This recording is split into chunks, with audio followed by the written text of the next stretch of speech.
शास्त्रीय व्याख्या भाग 2 म्यूजिक थ्योरी पार्ट 2। आज हम देखेंगे जाति, जाति भेद, वादी, संवादी, अनुवादी, विवादी। यह हमारा आज का टारगेट है।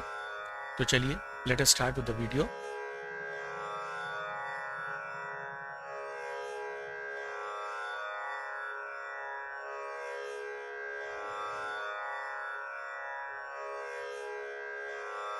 जब हम जाति की बात करते हैं तो बेसिकली जब हम आरोह और अवरोह में जो स्वरों की संख्या है उस पर निर्भर हमारी जाति होती है कि हमारे राग में जो आरोह है उसमें कितने स्वर लग रहे हैं, अवरोह है उसमें कितने स्वर लग रहे हैं। नंबर है ना, सा रे ग म प ध नी 7 स्वर।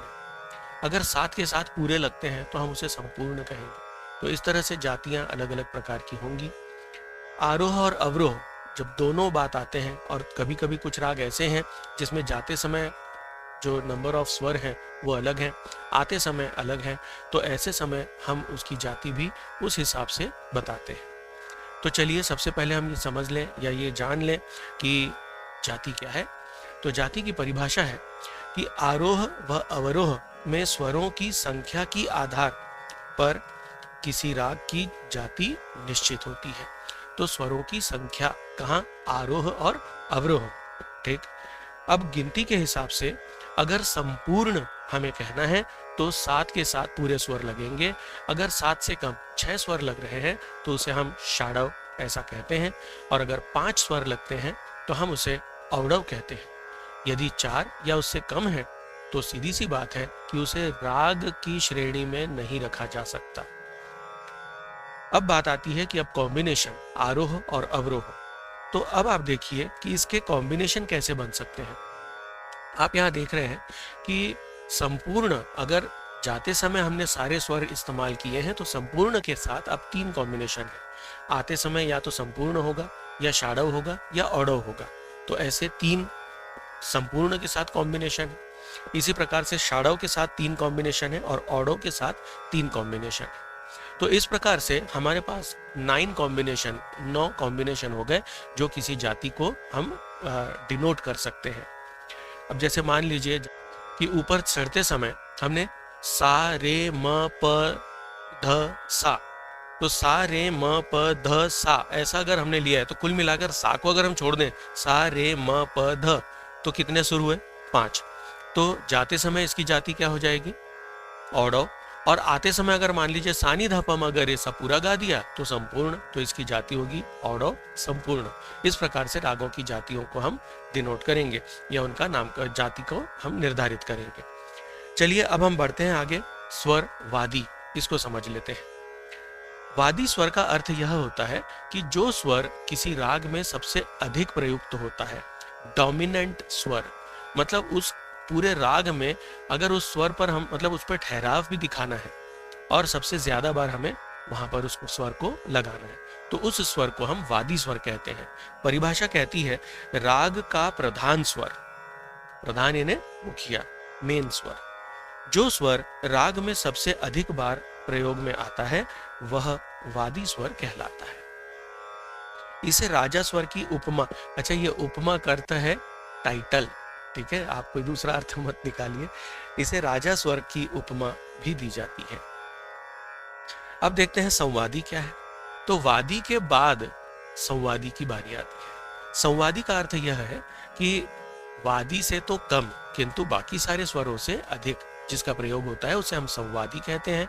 और कभी कभी आप म्यूजिकल, अगर हम म्यूजिक को एक व्यक्ति का रूप दे दें तो आप ये समझ लीजिए कि वादी जिस स्वर के साथ संवाद करता है, संवाद यानी वार्तालाप करता है, बातें करता है, मतलब एक स्वर है डोमिनेंट, वो किससे बात करेगा। जैसे बात करनी है, एडवाइस लेनी है या एडवाइस देनी है या कोई भी निर्देश देने हैं, तो मुखिया या प्राइम मिनिस्टर जैसे हैं तो वो क्या करेंगे, वो वाइस प्रेसिडेंट प्राइम मिनिस्टर से ये बात करेंगे या डेप्यूटी मिनिस्टर जो है उनसे बात करेंगे।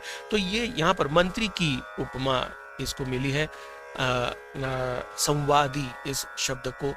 तो ये क्या करता है कि संवाद चल रहा है, मतलब हमने डोमिनेंट स्वर जो है वो लिया, उसके बाद हमने एक सेकंड स्वर लिया कि जब भी डोमिनेंट लगाया हमने उसके तुरंत बाद हमने इसको भी उपयोग में लिया है, पर हर बार नहीं। तो ये कहलाएगा संवादी। संवादी की परिभाषा वादी स्वर के साथ संवाद करने वाला, देखिए कितना सुंदर इसका वर्णन है। फिर कहते हैं कि वादी स्वर से कम किंतु अन्य सभी स्वरों से अधिक प्रयुक्त होने वाला स्वर संवादी कहलाता है। इसे मंत्री स्वर की उपमा भी दी जाती है। ठीक, अब बात आती है अनुवादी क्या है। तो अनुवादी, अनुवादी मतलब अब वादी हो गया, संवादी हो गया, तो बाकी के जो स्वर हैं उनको भी हमने एक नाम दिया। तो इन दो के बाद जितने स्वर राग में लग रहे हैं वो सारे अनुवादी स्वर कहलाते हैं। तो देख लें, वादी और संवादी के अतिरिक्त राग के अन्य स्वर अनुवादी स्वर कहलाते हैं। ओके, अब बात आती है कि विवादी क्या है। तो विवादी, नाम ही समझ में आ रहा है, विवाद, विवाद यानी किसी प्रकार का कॉन्फ्लिक्ट।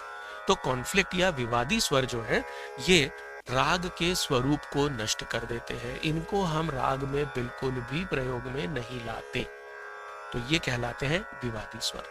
लेकिन जैसे हम ब्यूटी स्पॉट की बात करते हैं कि अगर एक कुछ हमने बनाया, मतलब एक छोटा सा बच्चा है, बहुत सुंदर है, तो हम क्या करते हैं, उसे एक छोटा सा काला टीका लगा देते हैं। और आपको बताएं उसमें उसका सौंदर्य और बढ़ के आता है, निखर के आता है। कभी कभी विवादी स्वर का प्रयोग हम राग में करते हैं पर्पसली, और उसका कारण रहता है सौंदर्यवर्धन। लेकिन हाँ, अगर बहुत ज्यादा प्रयोग कर दिया जाए तो सौंदर्य नष्ट, राग नष्ट, उसकी शास्त्रीयता पूरी नष्ट हो जाएगी। इसलिए इसका प्रयोग बहुत ही इंटेलिजेंटली करना चाहिए, बहुत अच्छे रियाज के बाद, और गुरु के से आप संपर्क करके उनसे समझ के और फिर स्वरों का इस प्रकार से प्रयोग करें। अन्यथा विवादी को विवादी ही रहने दें कि इस स्वर का प्रयोग ना करें। ठीक है, तो ये हो गया हमारे विवादी।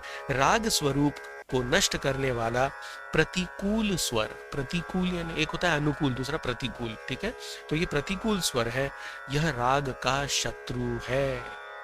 ठीक है, तो ये हो गई हमारे आज की थ्योरी का पार्ट। अगले वीडियो में आपसे पुनः मुलाकात होगी, तब तक के लिए धन्यवाद। वंदे मातरम।